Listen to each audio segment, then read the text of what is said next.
In this video, I'll show you how you can fix the Vanguard Error Van68 in League of Legends. Now the first thing we want to try is come down here and search for services, open up services, and in here, if you scroll down to the V, you should find something called VGC. Now you want to double click on this one and make sure it's set to automatic and set it to start. Now it says running as well as automatic, so we're going to press apply and OK. And in here you want to right click on it and press restart.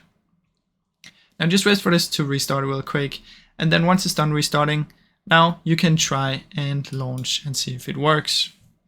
Now if you still get the error, what you can do is come down here and search for Task Manager, open it up and go to Startup. In here you want to find your Vanguard, right click and make sure it's enabled. So if it says enabled here, this is fine. If it's disabled, you want to right click and click enable. After that you want to find Riot Client and make sure this one is also enabled.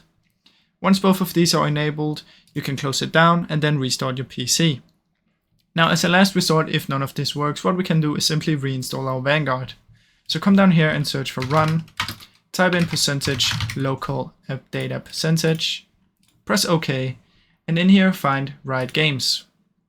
Now you want to simply delete this folder, and once it's done deleting, what you want to do is come here and search for apps and features, search for Vanguard in here, click uninstall, and once you've done both of these, you want to simply open up the Riot Client right here.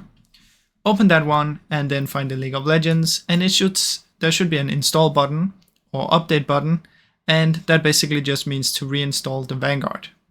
Now once you've done that, you can restart PC and it should work. Now I really hope you enjoyed this video.